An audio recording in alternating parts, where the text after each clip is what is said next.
And you're welcome back. It's time for our health segment here. And today we have Ese Ayebene in the house with us. She's a practicing counseling psychologist for the past decade. And she specializes in working with individuals in need. In 2021, after the COVID lockdown, she founded SAM Africa Limited with the primary objective of aiding clients in overcoming trauma and also enhancing their mental resilience to combat mental health issues. Now, today she's going to be talking to us about how we can manage grief or loss. Now, dealing with it, unresolved grief. You're welcome. Good to have you back again, Ese. Thank you so much. And I see that you got the memo because you're also wearing a... It's also red. All the ladies today are wearing something that's a bit red. It's a red Tuesday. You didn't send me the memo, so I didn't. Oh, you didn't get it, huh? Well, good to have you here. After last week, I enjoyed your session last week, and I was looking forward to being with you on today's one. So now, unresolved grief. Let's first of all define that. We're not talking about just loss of maybe an individual. We're talking about loss generally. Yes. And it can be unresolved, and that can go a long way into affecting how we react or relate onward. Yeah. So talk us through that. Talk us through the topic first off. Okay, so unresolved grief is basically someone that didn't actually process their losses. So like we were talking about it earlier, and I told you, apart from loss of a loved one, a job loss, because you said I lost my job, or any unexplained or unexpected change can actually lead to grief. Like during the lockdown, a lot of us grieved about, oh, I can't go to parties, we're sad, extremely sad. It brought out a lot of emotions. If one doesn't process those emotions properly, it becomes unresolved. The issue with unresolved grief can lead to trauma. So, and then there's just like a, let me use this rug as an example. You sweep, if you sweep dust under this rug, it's there. Yeah. You keep sweeping dust, it's there. And then somebody stumbles on it. So the person is stumbling, maybe the person is unstable, or that wasn't the cause. Yeah. There was something hidden underneath. So unresolved grief is just like that. You're hiding it, hiding your emotions, not properly processing your emotions. So anything could trigger it. Yes. It's just there. It's like a bump in the road, which is Yes. there because it's been stuff being put Yes, under yes. that rug. So if I was to inadvertently just kick it, it's a cloud of dust smoke up in the air. Exactly. That's a very interesting way to put it. Yeah. Now, how exactly could this manifest? Could it be manifested in terms of anger, or what is it attitudinally? Exactly what could it be manifested as? Okay, so let me use this as an psychological distress, extreme sadness, sometimes being obsessed about the past and apprehensive about the future. So there's this uncertainty, like I don't know what's going to happen. I'm just scared, sad, and you just can't just place your feelings. So as you see, they're just different emotions, and they're just happening all at once. And when it starts affecting your ability to function over a period of time, definitely there's unresolved grief. So function could mean it could affect my job, it could affect my relationship with people, family, friends, or anything, or just society generally. Exactly. Oh, wow. So how could one resolve eventually this kind of grief? What are the mechanisms to helping me get over it?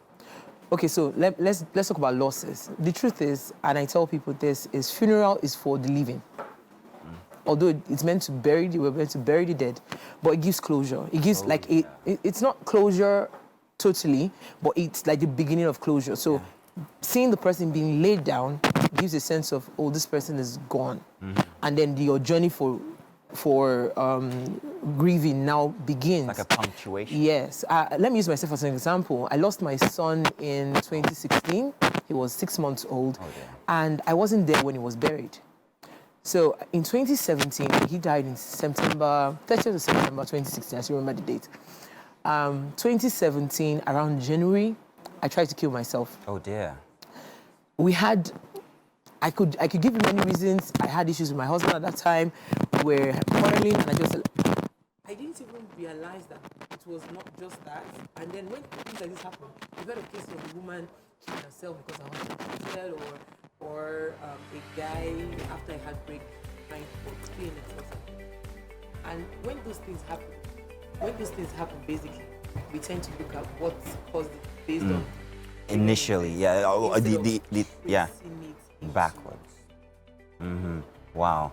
Now that's very interesting. So how would you advise a person to what's onward? How do you advise them to carry on? Or I think what I'm trying to say is, what mechanism can I use? If I find myself in that situation, what do I do exactly Allow to be the able to emotion. resolve those emotions? Okay, so one of the things we do in Africa is not allow people to grieve. Don't cry. Be strong. Allow the person grieve. I might want to be strong. That's how I want it. Let me be. If I want to cry, if I want to break down, allow. Sometimes you need to process those emotions. You need to just let the emotions die out naturally. But if you don't allow the expression of those emotions, you're bottling it up. And then there's this explosion that happens at the end of the day. One of the other things that happened was I went for a speaking academy, and no, it wasn't. I wasn't the one talking. I went for a training. Okay. And then the teacher was talking and talking, and he said something, as you can sort of see, he said something that struck me. He said, some of you are carrying baggages. And that was when it occurred to me, I was still carrying my dead son.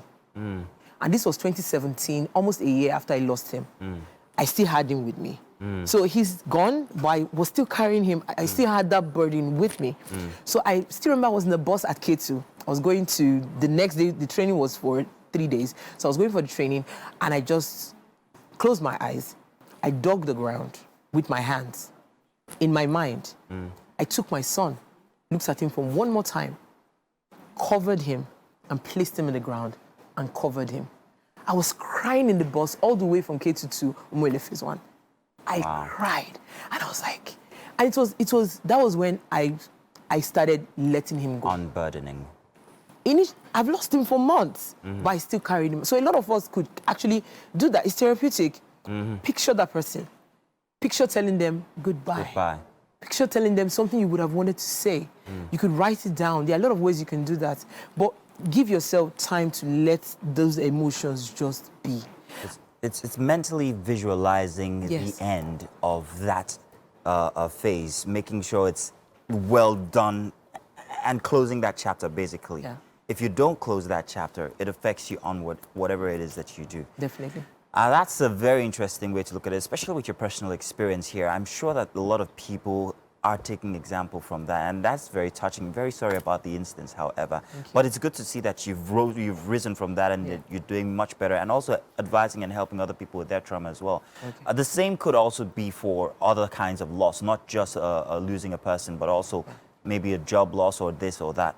Am I correct? Definitely. Definitely. Oh, wow. Okay, so that's very, I'm hoping that everybody out there is actually taking note of this, and that some of our actions, especially to other people, come from these instances of grief. Yes.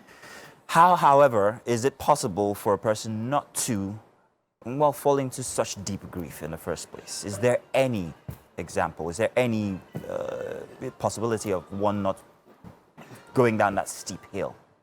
Family and friends being able to listen when they want to talk, because for me, even after I did that, I still had cases where I just wanted to talk about him. And it was weird, like, he's gone and you have other kids, so why are you obsessing?